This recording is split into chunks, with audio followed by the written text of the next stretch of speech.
Ito kami ngayon sa hindi namin alam lugar kung saan. Bale, dinala kami ng driver namin dito. Parang sa kanila ata to. Tapos medyo nakakatakot. Alayo ng pinuntahan namin. Tapos nakakatakot yung daan. Parang gusto ko nang umuwi. Pero baka kung anong gawin nila sa amin kapag hindi kami nag-order or something. Kaya nag-avail na lang kami ng ano nila. Gusto ko na talaga makauwi. Kasama pa naman namin yung anak namin, si Aizen. Tatawa-tawa lang ako pero kabado 20 ako dyan. So sana po makauwi kami ng buhay na. Nakabahan talaga ako kanina pa. Napakalayo ng pinuntahan namin. Sakto kayong pera natin.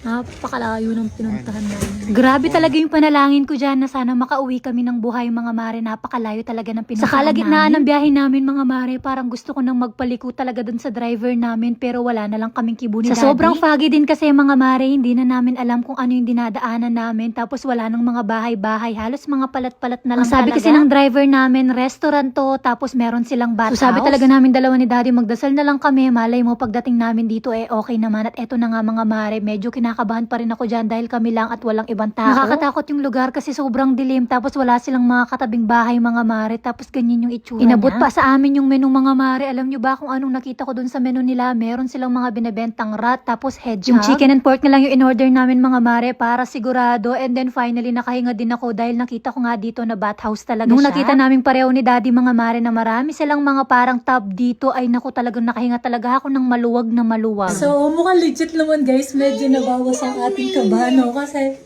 marami silang mga ganito, yung mga bat. Tas herbal siya. Ayan, o. Black siya. Parang may mga dahon-dahon. Hindi kaya tayo mag-allergy dito.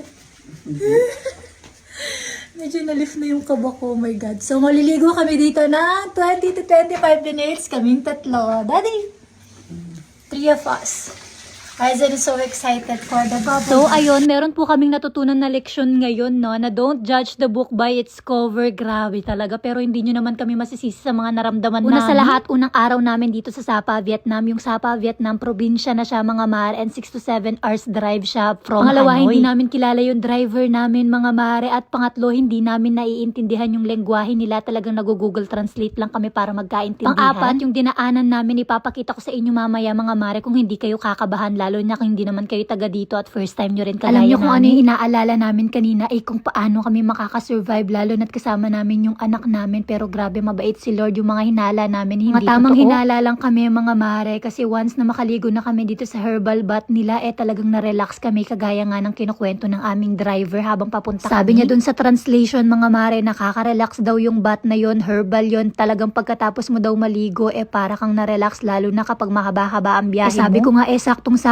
dahil sa araw na yan, yung biyahe namin from Hanoi 7 to 8 hours siya mga mare. Tapos sinagad namin yung araw namin, naglibot-libot talaga kami ng malala. Itong bathtub mga mare, malaking size siya, kasyang-kasya naman kaming tatlo, mainit yung tubig and amoy talagang dahon, and yung dahon niya hindi naman masangsang, sobrang nakaka-relax. After naming maligo mga mare, bumalik na nga kami dito sa restaurant. Hindi na ako kinakabahan dyan mga mare dahil nakita ko parang pamilya nga yung may-ari dito. And mabait sila at maalalahanin mga mare, nakita kasi nila na basang-basa yung buhok ko kaya pinahiram nila ako ng blow dryer. Sinerve na rin nila yung pagkain mga mare. Eto pork, eto mga mare, and then yung isa naman is chicken, black chicken nga pala yan mga mare, kaya naman kulay itim. And napakalaki ng serving nila mga mare. Tatlo lang kami, etong si Aizen tumutuka lang, hindi namin naubos. Na-curious nga ako sa black chicken kasi ang sabi nila mas masarap daw to kesa dun sa mga native chicken, kaya naman eto yung tinry namin. Medyo nakakatakot nga lang yung paa kasi kulay itim talaga. Masarap naman yung pagkain nila mga mare, and ang nagpalasa nga dito is yung sauce na binigay nila sa amin. Medyo matigas lang yung pork pero okay na yun. Kahit kasi medyo may katigasan yung pork mga mare, nagustuhan naman namin yung lasa, lalong-lalo na si Daddy nakarami siya ng pork. So ayun, after namin kumain mga mare, tinake out na lang namin yung tira namin, and then nagbiyahe na nga rin kami pa uwi. And on the way home mga mare, eto yung dinaanan namin. This is the exact road na dinaanan din namin nung papunta kami. Sinong hindi kakabahan dyan? Wala kaming nakikita sa daan mga mare. Ang layo ng biyahe namin, tapos puro ganyan lang yung nakikita namin, and then sobrang bagal namin kasi talagang nag-iingat yung driver namin dahil nga mahirap makakita.